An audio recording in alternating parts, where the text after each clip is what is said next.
Operation of venipuncture. Preparation before phlebotomy.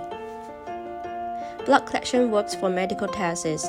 It requires not only to ensure the non-pollution and integrity of blood specimen, but also to ensure the safety of patient and phlebotomists in the venipuncture operation in clinical lab, and prepare necessary supplies before drawing a blood specimen, including evacuated blood collection tubes, tourniquet, blood collection needle, disinfectant, gauze pad, sterile swab, gloves, and so on.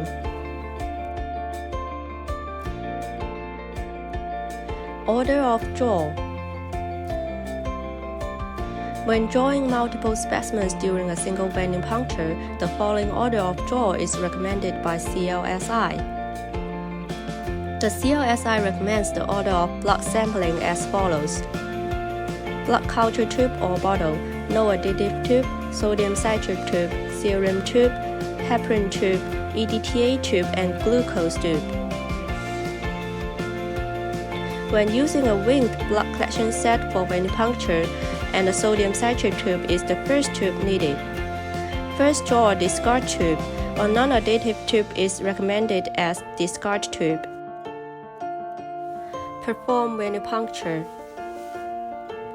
The phlebotomist should double-check the given information and identify patient.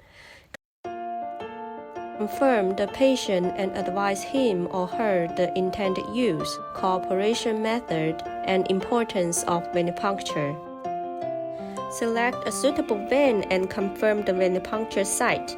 Apply tourniquet 5 to 10 centimeters above the venipuncture site and advise patient to clench fist to have a more prominent vein.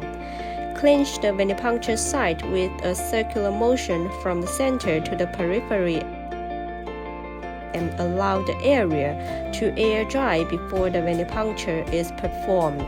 Peel off primary package to take out winged collection set. Firmly screw luer adapter if it is not fixed connection.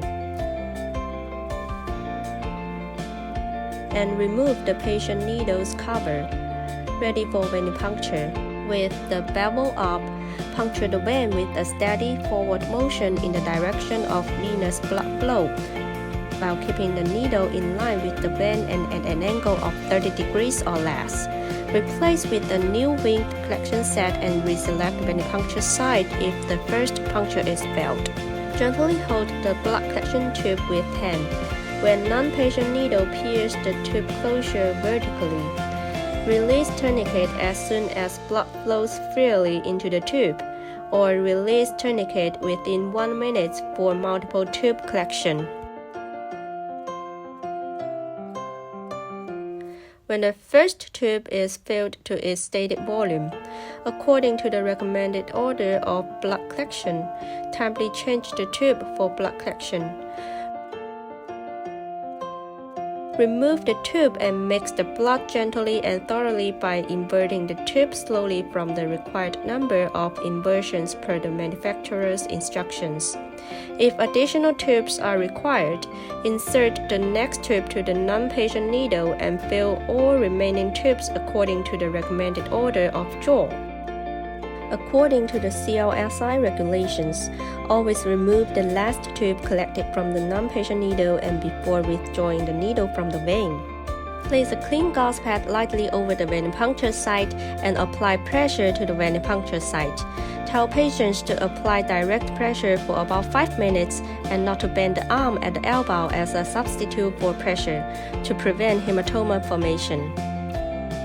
Safely discard the used needle and medical waste into an easily accessible container, consistent with the local applicable regulations. After venipuncture is completed, double-check and confirm patients and specimen information before sending to labs for testing procedures.